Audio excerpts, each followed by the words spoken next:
I still remember the moment I thought I had found the one. Megan made me feel loved, needed, like I finally mattered to someone. But there was something I failed to see back then. The line between caring and controlling existed only in her mind, and it was thinner than I ever imagined. One simple question at 3 a.m. changed everything. Sometimes walking away in silence becomes the loudest answer you can give. Before we begin, let me know where you are watching from today. Hit that like button and subscribe if you have ever been called too caring, just for loving someone. This story is for you. Stay with me. I was 26 years old when I met Megan. I had been working at a graphic design company in Columbus, Ohio for about 3 years at that point. My life was routine. Wake up, go to work, come home, repeat. I was not unhappy, but I was not exactly fulfilled either. I had dated a few women before. Nothing serious, nothing that made me think about a future with someone. Then she walked into my life. There was this coffee shop about 2 blocks from my office. I went there almost every morning before work. One Tuesday in March, I noticed a new face behind the counter. She had dark brown hair pulled back in a messy ponytail, and when she smiled at me to take my order, something shifted inside my chest. Her name tag said Megan. We made small talk that first day. She told me she was working part-time while finishing her master's degree in communications. I told her I designed logos and marketing materials for a living. She laughed and said that sounded way more interesting than writing academic papers. I disagreed, but I liked the way her eyes lit up when she laughed. For the next few weeks, I found myself going to that coffee shop more than I needed to.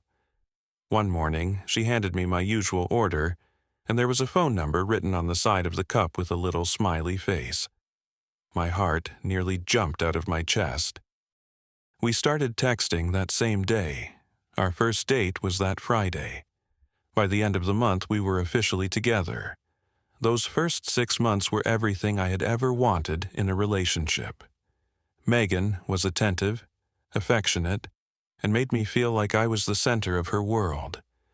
She would send me good morning texts before I even woke up. She remembered the little things I mentioned in passing and surprised me with thoughtful gestures.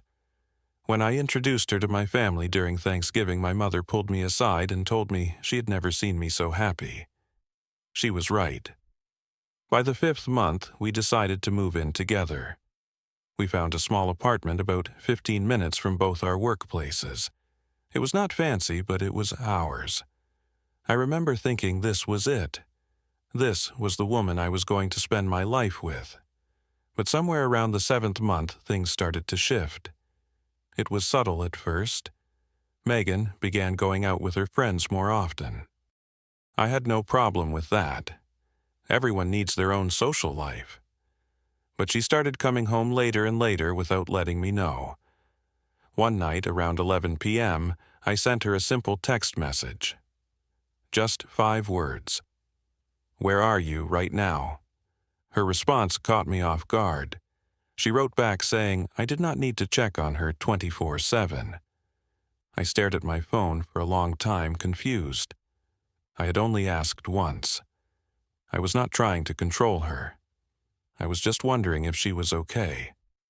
I convinced myself I was overreacting. Maybe she had a stressful day. Maybe I was being too sensitive. I apologized and let it go, but it kept happening. Every time I showed any concern about her whereabouts or her plans, she would get defensive. She started using a word that would come to define our relationship in its final months. Clingy. She called me clingy when I asked if she wanted to have dinner together. She called me clingy when I suggested we spend the weekend at home. She called me clingy when I expressed that I missed her after she had been out 3 nights in a row. I started second-guessing myself constantly. Maybe I was too much. Maybe I needed to give her more space. So I tried. I stopped asking where she was going. I stopped suggesting plans. I stopped reaching out first. Then came my birthday. I had been looking forward to it for weeks. Not because I needed a big celebration, but because I wanted to spend it with her. I told her about it casually a few times leading up to the day. I made a reservation at a nice Italian restaurant one she had mentioned wanting to try months earlier. I even bought a new shirt for the occasion. That evening, I waited and waited. She did not come home. Around 9 p.m., I called her. No answer. I sent a text. No response. Finally, close to midnight, she walked through the door. I could smell the alcohol on her breath before she even got close to me. She had gone out for drinks with her coworkers. She had completely forgotten. When I told her I was disappointed, she turned it around on me. She asked if I expected her whole life to revolve around me. She said I was suffocating her with my expectations. I did not argue. I just quietly cleaned up the dinner I had prepared and put the uneaten food in the refrigerator. That night, I lay awake, staring at the ceiling. For the first time, I asked myself a question I had been avoiding. Should loving someone make you feel guilty for caring about them? The months that followed were some of the loneliest of my life, and I was living with someone I supposedly loved. I stopped being myself.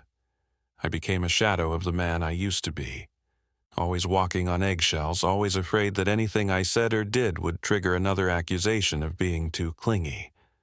I stopped asking Megan where she was going. I stopped calling her when she was out late. I stopped expressing any needs of my own because every time I did, it became evidence of my supposed obsession with controlling her.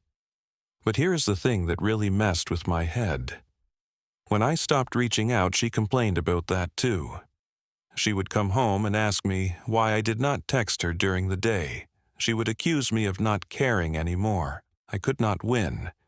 If I showed concern, I was clingy. If I gave her space, I was distant and cold. I felt like I was losing my mind. My work started to suffer. I could not focus on projects.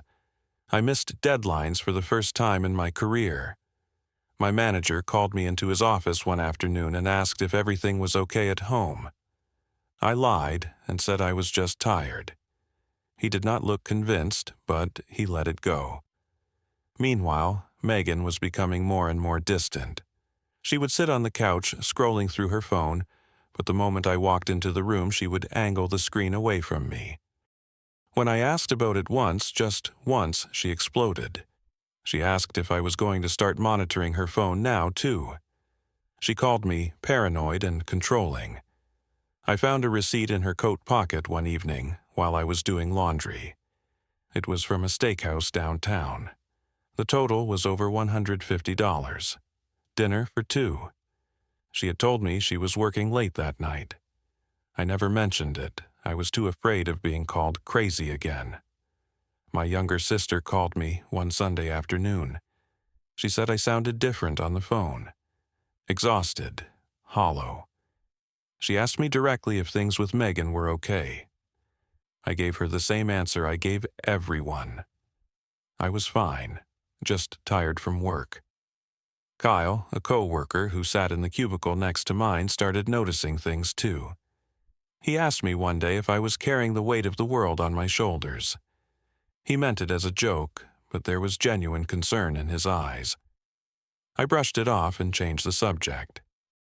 I stopped calling my parents as often. I made excuses to skip family gatherings.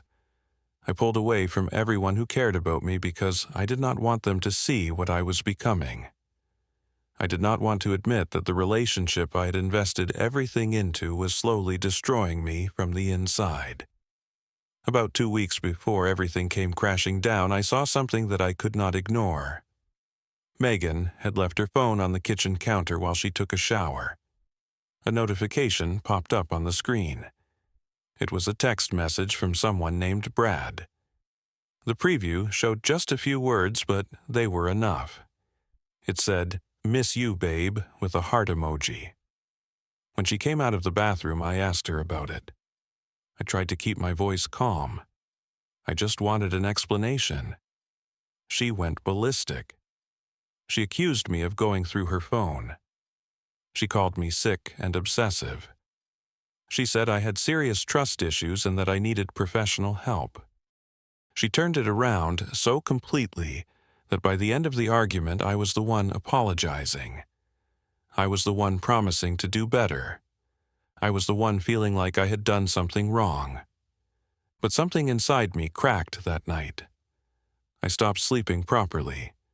I would lie awake for hours, replaying every conversation, every accusation, every moment where she made me feel like the villain for simply caring. I started questioning my own memories. Was I really as clingy as she said? Was I imagining things? Then I thought back to my previous relationships. None of those women had ever called me clingy. None of them had ever made me feel guilty for asking how their day was or wanting to spend time together. Something was not adding up. A small voice in the back of my mind started whispering what I had been too afraid to acknowledge. Maybe the problem was not me. Maybe it never was. It happened on a Thursday night. Or maybe I should say Friday morning because it was just after 3 a.m. I woke up, suddenly the way you do when something feels wrong even before you are fully conscious. I reached over to Megan's side of the bed. It was empty. The sheets were cold, which meant she had been gone for a while. I checked my phone. No messages, no missed calls. I tried calling her. It went straight to voicemail. I waited, telling myself not to panic, not to be clingy. Around 3:30, I heard the front door open. I walked out to the living room. Megan was standing there, her hair disheveled, her makeup smeared, the smell of whiskey clinging to her clothes. She looked at me with irritation like I had done something wrong by being awake. I asked her one simple question. I kept my voice calm and steady. I just asked where she had been. That was when she lost it. She started screaming at me. Her voice echoed through the apartment so loudly, I am sure the neighbors could hear every word. She yelled that I was too clingy.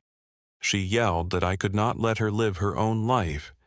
She said I was suffocating her, that she felt trapped, that being with me was like being in a prison. And then she said the words that cut the deepest. She told me she regretted ever choosing me. She called me boring and obsessive. She said she wished she had never moved in with me. I stood there in silence, letting every word wash over me. In the past, I would have apologized. I would have begged her to calm down. I would have promised to change, to give her more space, to be less of whatever she accused me of being. But something was different that night. As she kept yelling, I felt a strange calm settle over me. It was like all the noise suddenly faded into the background, and I could finally hear my own thoughts clearly. I looked at her, this woman I had loved with everything I had, and I realized I did not recognize her anymore. Or maybe I was finally seeing her clearly for the first time. When she paused to catch her breath, I spoke. Just one word, okay? She stopped mid-sentence. Her face twisted in confusion. She was not used to this. She was used to me arguing back, defending myself, apologizing, begging. But I was done. She muttered something about me being impossible to talk to and stormed off to the bedroom, slamming the door behind her. I did not follow her. I sat down on the couch in the dark living room and stayed there until the first light of dawn started creeping through the windows. My mind was surprisingly clear. I knew exactly what I needed to do. When I was sure Megan was deeply asleep, I started packing. I moved quietly, taking only what belonged to me. Clothes, my laptop, a few books that had sentimental value, the framed photos of my family. I left everything we had bought together. I left the furniture, the kitchen appliances, all of it. I did not want anything that would remind me of this apartment or this relationship. I counted out enough cash to cover 2 months of rent and left it on the kitchen table. No note, no explanation, nothing. By 6 a.m., my car was packed. I took one last look at the apartment door, then turned and walked to the parking lot. I did not look back. I drove for 12 hours straight, stopping only for gas and coffee. My destination was Denver, Colorado. My Aunt Patricia lived there. She was my father's older sister, a widow who had been living alone since her husband passed away 5 years earlier. When I called her from a rest stop somewhere in Nebraska, she did not ask any questions. She just said the guest room was ready whenever I got there. That first week in Denver, I barely spoke. I slept most of the day and stared at the mountains in the distance the rest of the time. Aunt Patricia gave me space, but she made sure I ate and checked on me gently every evening. She never pushed me to talk about what happened. She just let me exist. I blocked Megan's number. I deleted all my social media accounts. I wanted to disappear completely, and I did. The first year was about survival. I found a job at a small design agency about a month after arriving. The pay was less than what I made in Ohio, but I did not care. I just needed something to occupy my mind. That was where I met Derek. He was a few years younger than me, loud and optimistic in a way that sometimes annoyed me at first. But he was persistent, and eventually we became close friends. I started seeing a therapist twice a month. It was hard at first unpacking everything that had happened, examining the ways I had lost myself in that relationship. But slowly, I started to understand something important. I was not clingy, I was not obsessive. I was a man who loved deeply and gave that love to someone who used it against me. The second year was about rebuilding. I got promoted at work and started leading a small team of designers. I moved out of Aunt Patricia's house and rented my own apartment. It was small, but it was mine. I started running every morning before work. 5 miles at first, then 8, then 10. The physical exhaustion helped quiet the noise in my head. I reconnected with my family. I called my sister every Sunday. I visited my parents for Christmas for the first time in years. My mother cried when she saw me. She said I looked like myself again. The third year was about living. Derek and I decided to start our own design studio. We saved up, wrote a business plan, and launched it in the spring. It was terrifying and exhilarating. Within 6 months, we had enough clients to hire 2 more designers. And then there was Sophie. Derek introduced us at a barbecue at his place. She was a friend of his girlfriend, a nurse who worked at a hospital downtown. She was kind and funny and completely different from Megan. When I told her I was worried about texting her too much, she laughed and said she loved hearing from me. She never made me feel like my care was a burden. For the first time in years, I felt safe enough to love again.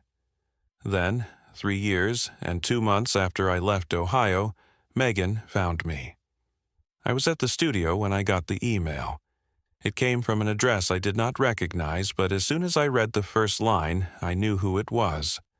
She wrote that she knew I was in Denver. She said she needed to see me. She was begging for a chance to explain. I found out later that Kyle, my old coworker, had run into her somewhere and mentioned he had heard I was doing well in Colorado. He did not know the full story. He was just making conversation. But that was all Megan needed. I thought about ignoring the email. I thought about blocking the address and pretending I never saw it. But after a few days, I realized that I needed this. Not for her, for me. I needed to close this chapter completely. We agreed to meet at a coffee shop near downtown. Neutral territory. She was already there when I arrived. She looked different. Thinner. Tired. The confidence that used to radiate from her was gone. She looked like someone who had been running on empty for a long time. When she saw me, her eyes filled with tears. She started talking before I even sat down. She told me she was sorry. She told me Brad had been a mistake, that he had left her after just a few months. She told me her career had stalled, that she had moved twice in 3 years, that nothing had gone right since I left.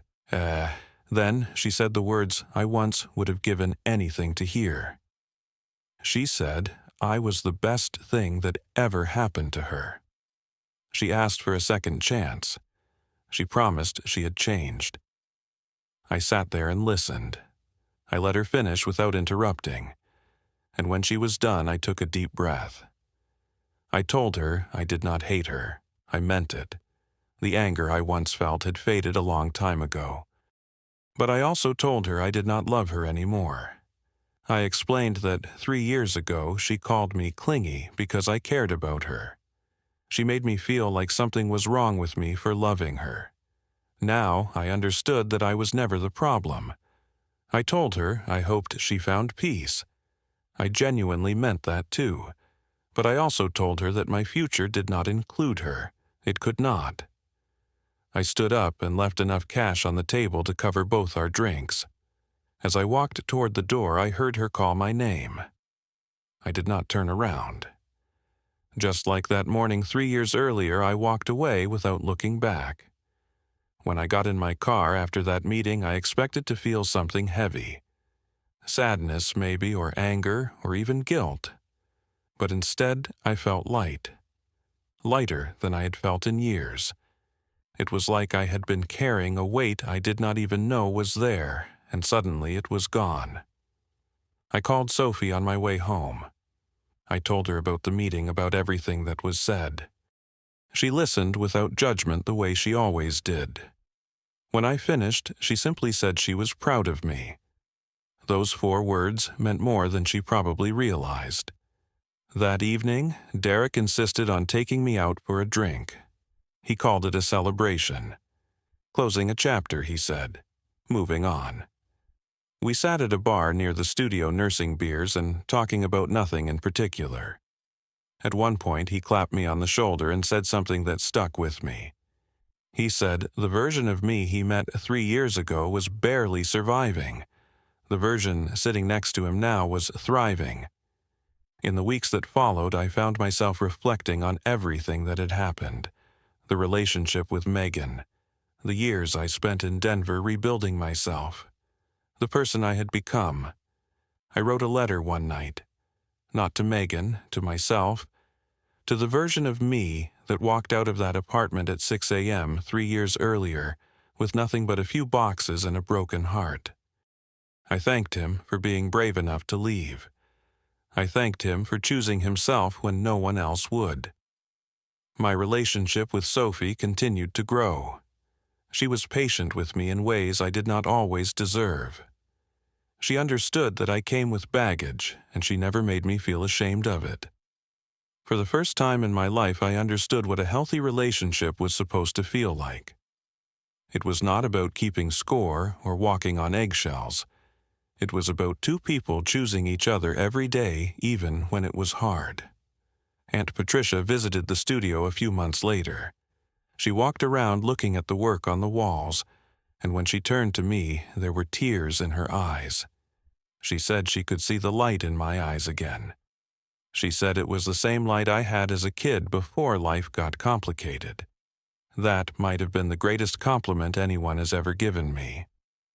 Looking back now, I understand a few things I wish I had known earlier. Caring about someone is not a flaw. Wanting to know if the person you love is safe is not obsessive. Asking a simple question at 3 a.m. does not make you clingy. When someone makes you feel guilty for loving them, the problem is not your love. The problem is their inability to receive it. Walking away from Megan was the hardest thing I have ever done, but it was also the best decision I ever made. It was not giving up. It was choosing myself. It was recognizing that I deserved better than someone who used my affection as a weapon against me. I used to think that love meant sacrificing everything, including your own sense of self. Now I know that is not love. That is erasure. Real love does not ask you to disappear. It helps you become more of who you are.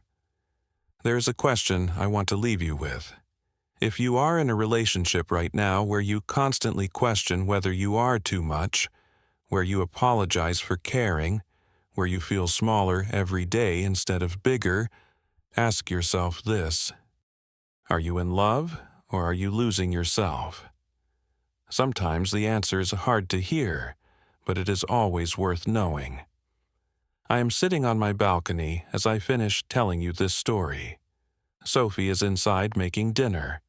The sun is setting over the mountains, painting the sky in shades of orange and pink. I feel at peace in a way I never thought possible. Megan called me Clingy for asking where she was, so I vanished for 3 years. And in those 3 years I found something I did not even know I had lost: myself. If this story resonated with you, I would love to hear your thoughts. Have you ever been in a relationship where you were made to feel guilty for caring? Drop a comment below and share your experience. You are not alone. If this video helped you in any way, please hit the like button. It really helps this channel grow. And if you have not already, subscribe and turn on notifications so you do not miss the next story. Share this video with someone who might need to hear it today. Sometimes a story can be the push someone needs to choose themselves. Thank you for watching. Thank you for listening. And remember, loving yourself is not selfish. It is the foundation of every good thing that comes after. Take care of yourself. I will see you in the next one.